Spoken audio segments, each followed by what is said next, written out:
Hey, what's up? This is just going to be a short video, and I'm doing this for uh there's a site, and I know somebody. I know the guy that's running the site, and the name of the site is called Voices for Schizophrenia, or Voices of Schizophrenia, or something like that. I'll try to link it in the description. But anyways, I'm just gonna do a brief rundown of my diagnosis of schizoaffective disorder and sort of what that was like for me in terms of like people, my engagement with people, how that relates to that. So I was diagnosed with schizoaffective disorder in 2007. Um, and from that time to the present time, there's been a big chunk of time of that where I've isolated, and I've been all to myself, and I haven't felt like I could open up to people, and that whole thing. Um, but I always felt like I didn't belong in all throughout school. Like I never really engaged, especially in like middle school. I didn't engage with my classmates really, and that was the case in high school too. Um, and what made matters kind of difficult is that not a whole lot of my peers reached out to me to try and include me. I think generally speaking, kids are thinking about their own stuff that they're going through, and so they don't really are thinking about other people so much. They're trying to figure it out, like, where do I belong? And I was doing much of that, the same thing too, but I had a lot of fears and a lot of anxieties about that. And so anyways, I didn't engage with my peers, and it didn't go very well.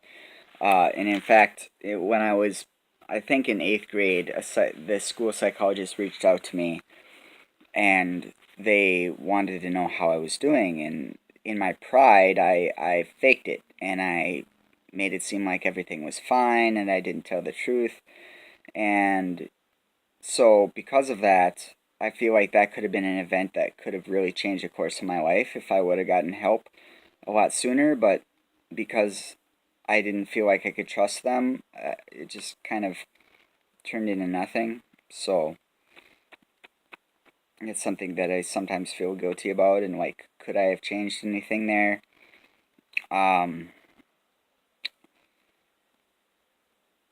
so in high school, I had difficulty socializing with my peers, and that's because I had really bad social anxiety, and I didn't know like where I fit in with the rest of the kids, and I didn't really have a place. And part of that was, I was really depressed, and I also was starting to have some uh, neurotic, what's the word? Neurosis, and some illogical thinking in terms of how I fit into other people, and feeling like, I've always felt like everybody's sort of against me, and that's a paranoid delusion. Um, but at this point in my life, I'm more grounded, and I'm able to reach out to my support system. So high school was difficult because I was so depressed, and I was also, that was like sort of the precursor to my mental illness that I was diagnosed with in 2007. So a lot of times what happens is, like, the patient will suffer from extreme depression before their uh, schizophrenic psychosis kicks in, and then it kicks in, and then it screws them up for quite a while. um, so anyways, I couldn't reach out to people. I didn't feel like I could trust people. um, and then if you feel like you can't trust people, then what's going to happen is other people are going to feel like they can't trust you, and so it just feeds into itself, and you end up completely alone. um, yeah. So then after high school, I was in a relationship, and it was a short-term relationship, and then when that ended, that was really a big blow to me, and I think that had a lot to do with kicking in my mental break and my psychosis and things like that, because I couldn't handle the breakup. And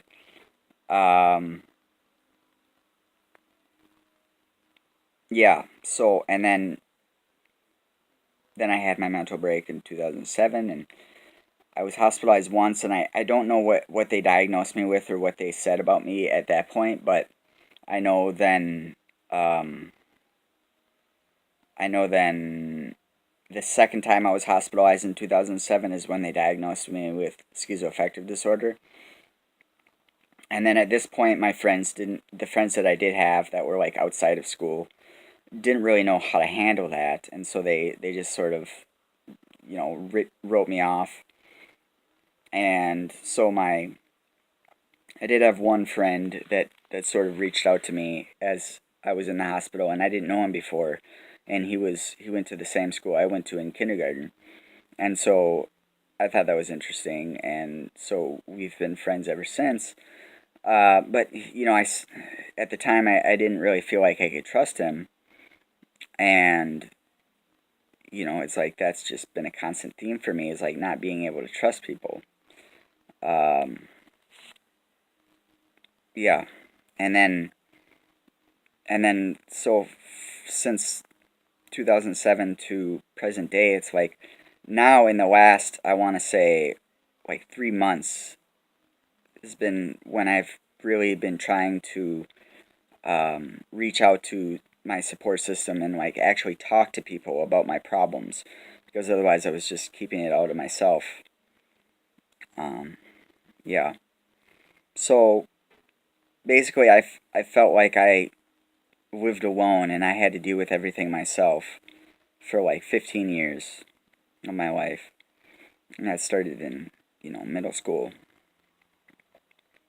Um, yeah, so um, that's just a little bit about been my experience with schizoaffective disorder and in dealing with other people and how that's gone, and kind of gives a baseline for what it's like for people with that mental illness. So yeah, uh, that's all. Um, yeah, so I don't know if you learn anything about schizoaffective or schizophrenia, but that's what I have to say. It's just you feel like you can't trust anyone, and you are paranoid, and you always think people are out to get you. So, yeah, bye.